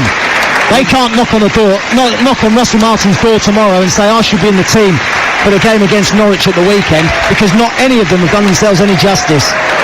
Well, the applause you can hear whilst Matt's been speaking about the Southampton problem after a triple substitution.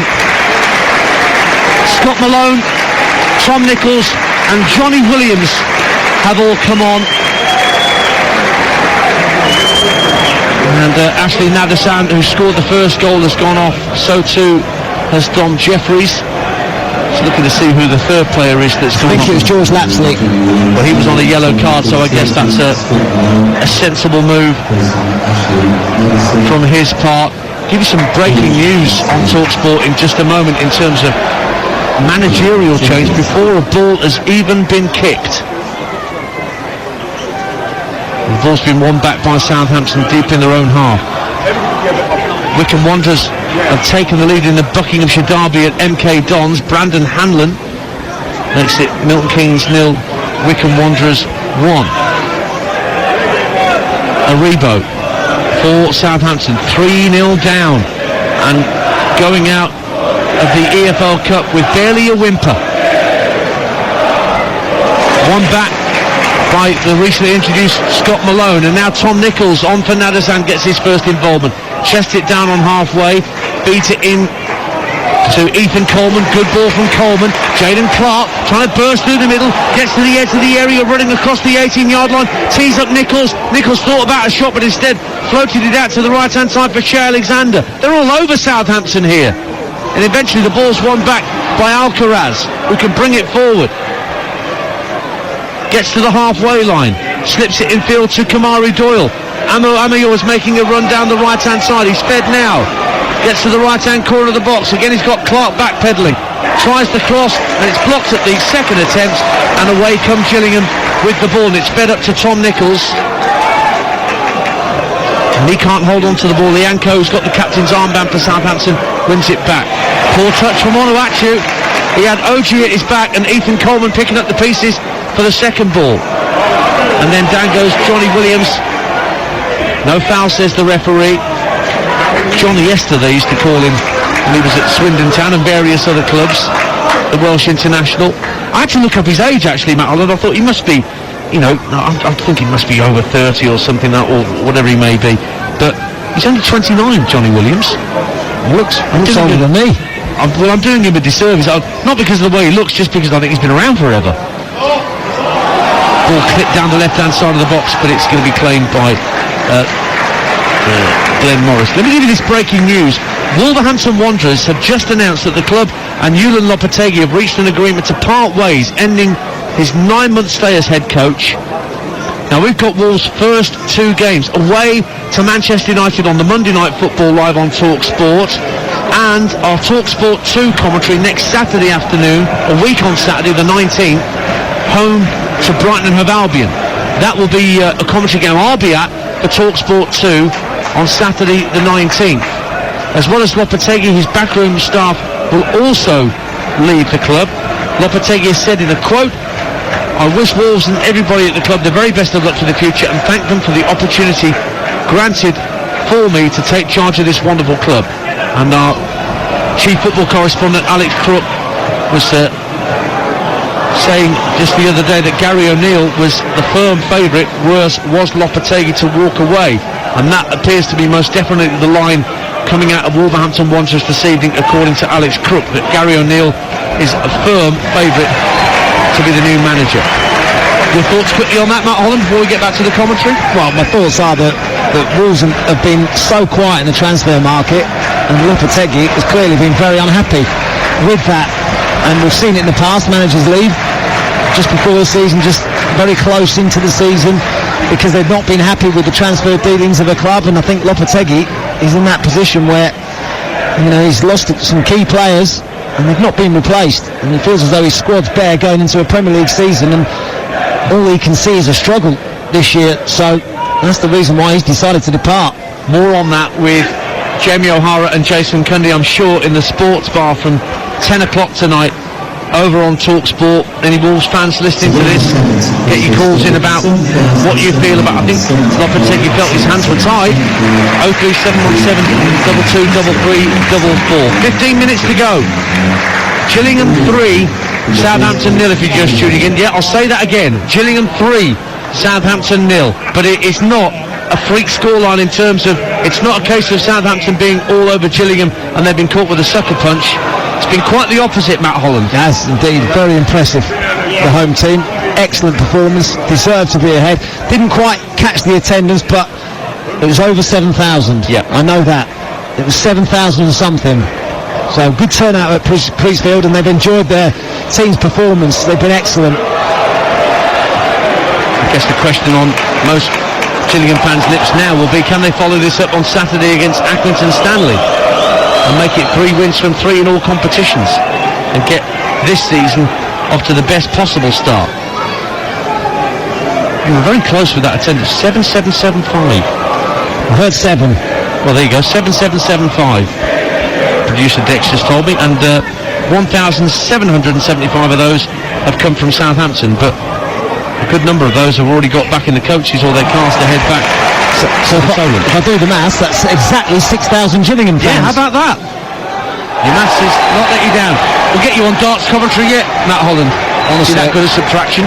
Meanwhile, James Breed just taken a chunk. Perhaps I'll get Rachel Riley's job. It's not beyond you. Alright, there you go. A in maths. Well, we're counting down to full time. 13 minutes left. And Gillingham. Well, yellow card for Lianco. Another yellow card, and that for a fairly strong challenge in midfield, which has led to a Gillingham free kick. Pretty much at the midway point of the half, at about 10 yards in from this near touchline. Played short to Johnny Williams. Infield it goes to Coleman, back to Williams. And he just rolls it back to Che Alexander. Early ball out to the right hand side. Aimer finds Oji in the right wing position. What's he doing there, Shadrach Oji? Can't go past his man, and it goes out of play in the end. He wasn't quite sure what he was doing there either, was he? Faced with the defender, he didn't quite know what to do with the ball. Ran it out of play. But we also credit Oji for setting up that second goal. That's not his job, is it? Right wing. But at the left side of the centre-half, he's only young, Shadrach Oji, having come from the title winners Leyton Orient in the summer. Just 21. Came over from Ireland a couple of years ago. He is a Republic of Ireland youth player, Shadrach Oji. I imagine there'll be a few of the Republic of Ireland scouts looking at him and feeding back to the management team about his progress. Just thinking as well, Lopetegui. Wolves have got Man United away on talksport on Monday. Yeah. Wow. Man United invested in their squad. Although I don't think the new signing Hoyland's going to be available for a while, is it? No, a couple of weeks I think. Yeah. Yeah, that's live on Monday on talksport with Adrian as part of our coverage, hosting from Old Trafford from 6 p.m. on talksport. All the build-up, all the weekend's football analysed the very best possible way with Adrian and the team, and then full commentary on Manchester United against managerless for the moment at least Wolverhampton Wanderers. And more news from the EFL in the last hour. Leeds United have just confirmed injuries for captain Liam Cooper. He injured himself in getting Leeds' goal, one of Leeds' 2 goals on Sunday in their 2-2 draw with Cardiff. And Crescencio Somerville also injured. They're ruled out for several weeks. They're at Birmingham on Saturday. Just thought I'd mention that. Might give us half a chance. I think the last time we played Leeds, I think it ended up 5-4 to Leeds just after Christmas a few years ago at St Andrews. It was a thrilling game. I think Luke Ayling got the winner. Swansea have beaten Northampton. They're through to the next round of the Carabao Cup. Gillingham are 3-0 up here as well. And down the left-hand side, Scott Malone digs out a lovely cross. Volley towards goal. Brilliant save, McCarthy. Tom Nichols wanted a 4th goal for Gillingham, but Alex McCarthy had other ideas. Lovely move from Gillingham, though. Stays 3-0. They're playing all the football. They've been excellent. I'll tell you what, Scott Malone, who I remember coming through as a youngster at Wolverhampton Wanderers, the club we were just talking about, dug out a super cross there. Southampton need to be careful there because the frustration's starting to boil over. Yeah. You know, Swing Lianco going to a heavy challenge. Alcaraz has just done something similar. Russell Martin just telling his players to calm down. The 3-0 down, it looks like they're going out of the competition. Don't get anyone sent off as well now. Keep your heads. That's the message from Russell Martin.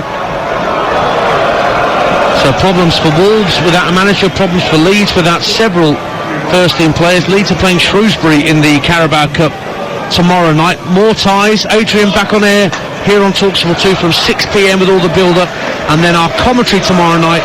I'll be with Sam Parkin at Plough Lane to watch 2 of his former clubs, AFC Wimbledon and Coventry City Lockhorn. So another game between League 2 and Championship, and this one between League 2 and Championship has been largely one-way traffic all the way of the League 2 side. Oh, Johnny Williams, lovely skill in the middle of the park, and then he tries one trick too many and loses possession. But then Oji steps in to win it back on halfway, and here comes Gillingham again, driven out to Scott Malone on this near side, the left.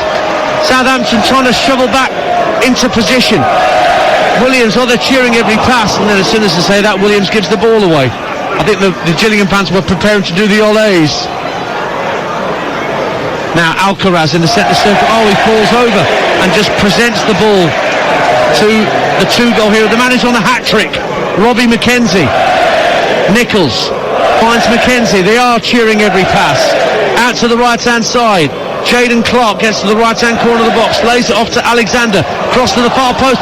Williams, the smallest player on the pitch, tried to head it goalwards, and it skimmed off the top of his head. And in the end, it's a free kick to Southampton, 3-0 Gillingham. Just listen to that applause for this Gillingham team, and they deserve it because they've been brilliant in every facet of the game. With the ball, they've been great. The movement, the passing, the energy. Without the ball, they've been sensational. Because Southampton are a team that want the ball, they want possession, they want to pass it around. We saw it against Sheffield Wednesday and how good they were. I know they've made 11 changes, but they're still a team that wants to try and play. Well, Gillingham, without the ball, have closed them down so well. And brilliant with the ball, even better without it. That's Matt Holland, former Ipswich and Republic of Ireland midfielder, alongside me, Ian Danter. We've got a break in play because I think it's Shave Charles who's getting some treatment, is it? Over on the far side, or is it Jaden McComa? It is Gillingham 3, Southampton 0. Blackburn 4, Walsall 3. Walsall get a goal back through Ronan Mayo with 5 minutes to go at Ewood Park. Exeter in front against Crawley. 2-1 they lead at St James's Park. James Scott. Harry Buterman scored a penalty for Sutton. They're level with Cambridge United. Wickham are 2-0 up at MK Dons to Christian Perino Joseph. And Portsmouth 3-1 up at Forest Green. Christina Yengi gets another goal for Pompey. What sort of parallel universe are we living in when Johnny Williams is going up for a header at the far post from the cross? Brilliant. A substitution as well for Gillingham. Jaden Clark just coming off to an unbelievable reception. Well, he's just been given the Man of the Match award, I believe. He's been brilliant. He has been brilliant. So tricky.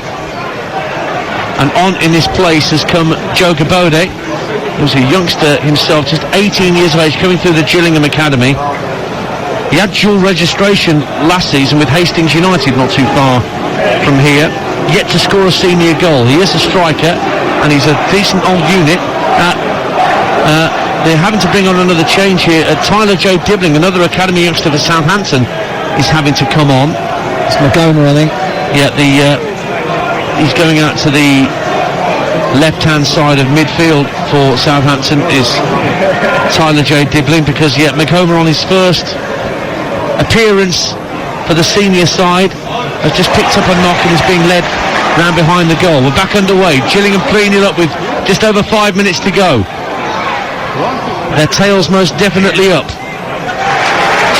Ball toe pokes out of play by Max Clark. Slow to Southampton. Southampton are at home to Norwich at the weekend. That's a decent game in the Championship. We're going to say that every week in the Championship, because I think it's the strongest Championship we've ever seen. Honestly, with the teams that have gone down, the teams that have come up, the teams that you thought should have done better last season, like Norwich, like West Brom.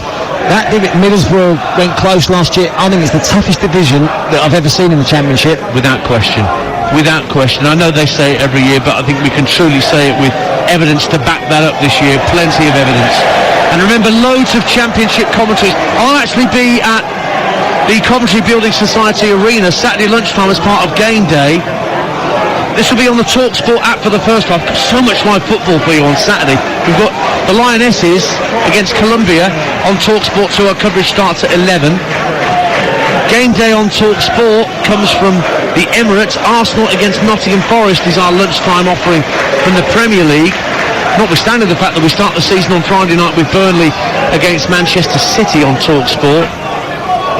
And then at 3 o'clock, Bournemouth against West Ham is the talksport 2 Premier League game with Nigel Adley and Perry Groves. But I'll be with David Nugent at the Coventry Building Society Arena. Coventry Middlesbrough 12:30. We'll start on the app and then move to talksport 2 in the second half. I did the two semi-final legs of the playoffs between those two sides, and the first game might well have been 0-0 at the Coventry Building Society Arena, but what a match. Best 0-0 draw I've ever seen. Well, I think Luton Sunderland, that was a really good game as well. Good skill from Doyle for Southampton as they try and get a consolation goal at least, but Amayor's taken out by Max Aim. I think that's going to be a yellow card for the Gillingham number 5. Well, he can hold his head up. Amayor, he's been excellent, hasn't he, for Southampton? His first pro contract and excellent in pre-season. He's carried that form into this game as well, despite his team being on the end of a bit of a hammering. He's been impressive. He's probably been the only one out there that's given a yellow card for Russell Martin for too much back chat to the referee. I don't know whether he thought there should have been a more severe punishment for Raymer for that challenge, but he got a yellow card. It's actually to the fourth official, I think, the back chat. He's been giving him some stick. There's a ball that went out a moment ago, which he didn't. Well, the fourth official thought it was out. He didn't. Made his feelings clear. He's doing it again now. He needs to be careful. He's just been booked. Down the right-hand side, Amayor up against Max Clark. And Clark gets a foot in. But I think I was about to say Amayor's probably the only one out there who might have given Russell Martin food for thought with regard to at least the squad. Yeah. on Saturday. I would not agree with that. necessarily the starting lineup. No, I would agree with that. Magoma did okay as a youngster, didn't he, at left back as well? Yep. But he's picked up a knock clearly. Amayor, definitely their best player. Millwall 0, Reading 4. What a night for the Royals in South London. Mamadi Camara, Ruben Sellers getting a tune out of his players early doors. Millwall 0, Reading 4. Here comes Southampton trying to get a goal back, and they have one back through Carlos Alcaraz, who turned at the edge of the area and fired low past Alex McCarthy. It would appear to be nothing more than a consolation. Alcaraz is dashing back to the halfway line and hoping, presumably, the referee adds on 13 minutes at the end of the game. He may not, but it is Gillingham 3, Southampton 1. We'd expect a fair bit of added time, wouldn't we? So you can understand why Alcaraz has rushed back to try and get Gillingham underway quickly. Talk about Amayor being the one that's giving him a headache. Alcaraz is a good player as well, isn't he? I know he hasn't played his best since he's come on, but he's, I think, really creative and a top player for them, and he's a really good finish as well into the bottom corner. Yeah, real accuracy with the effort. Yeah, first time Glenn Morris has been beaten this evening, or had really been fully extended, and he saw the ball drift past him into the bottom corner. But there's not many Southampton fans here to see that go in. Quite a few have departed the Priestfield for their cars and coaches to head back home. Alcaraz gives the ball back to Shea Charles at centre half. Now it's Alcaraz again, finding James Bree still inside his own half. We're about to find out how much added time there will be at the end of the 90. OG clears for Gillingham. Malone gets a foot in just to keep it away from James Bree. And here comes the board. 7 minutes. We're into that now. So, all right, not 13 minutes, but 7's a fair old chunk of added time. Feels about right, that, I would say. Well, we've had a number of substitutions, which you presumably allow 30 seconds or so for each one. Yep. And goal celebrations. Yep. And we've had a few of those as well. 3-1 to Gillingham as we're into that 7 minutes of added time. Edge of the area, Southampton trying to get a second and set up a grandstand finish here. James Bree, right hand corner of the box, teases the ball to the far post, headed up and out for a goal kick to Gillingham. And I think Glenn Morris is being told by the referee, don't time waste this goal kick, get on with the game. 3-1 Gillingham. Well, he spotted it down quite quickly, so there's no point, is there? Because as you say, he'll only add it on anyway. Yeah. So you might as well just take it. It was Dibbling who had the header that went over the bar, the academy substitute who came on for the injured Makoma for Southampton. Lianco, half heads clear, under pressure from Gabode, but away comes Doyle with the ball for Southampton in the centre circle. Amoyo wants it on this near side, but Aribo takes over. He had a kick out at Lianco. Yeah. Gabode. Now here's Aribo, right-hand corner of the box, faced up by two opponents. Amayor is on the overlap, trying to check onto his favoured left foot maybe and get a cross in. Max Slot holding him up, rolls it back to the edge of the area. Gineppo tries to tee up Doyle for Southampton.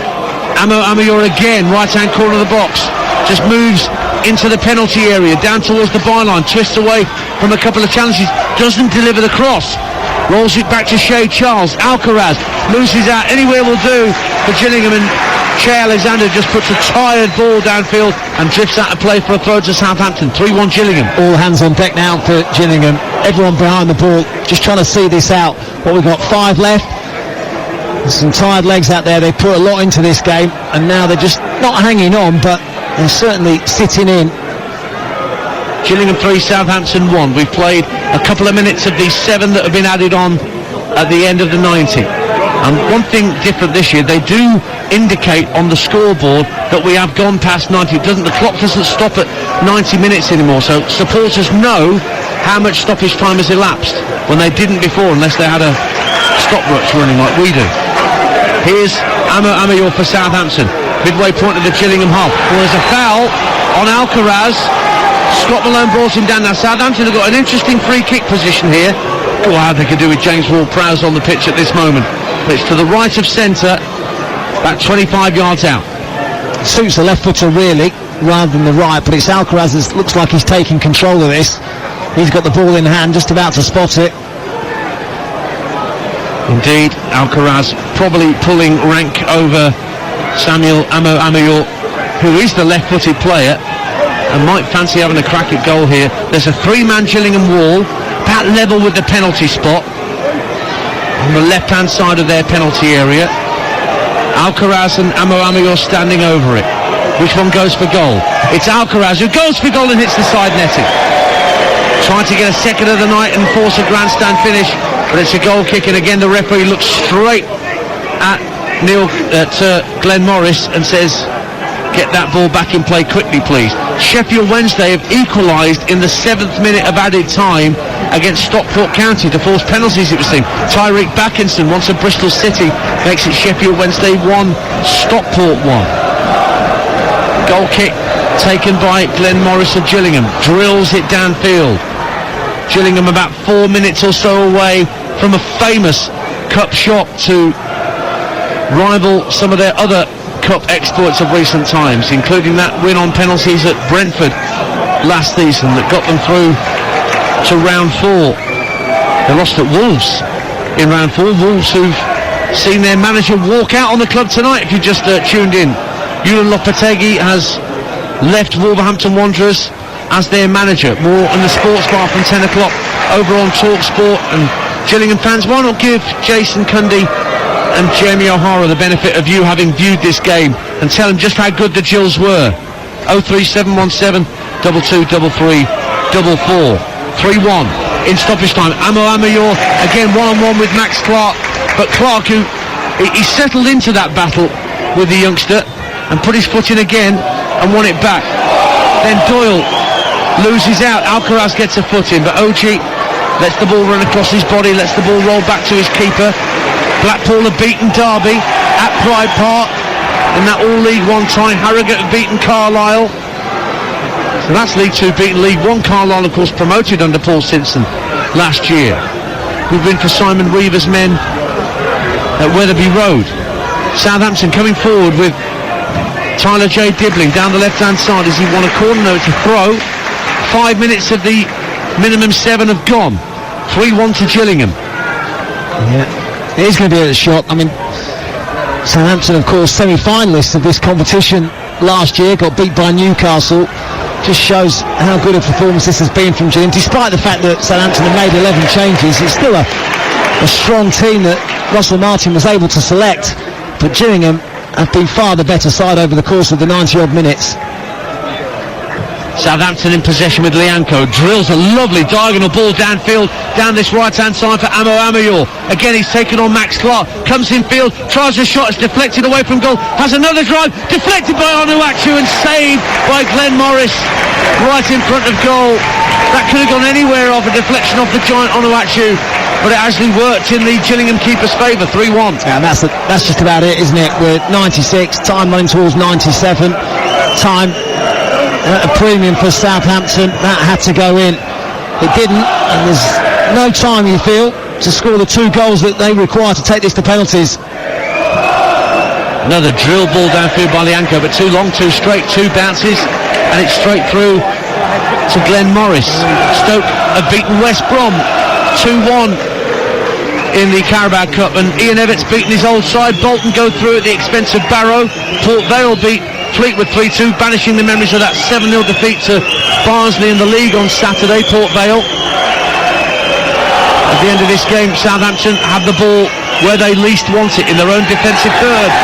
And there goes the full-time whistle. League 2 Gillingham have knocked out Championship Southampton.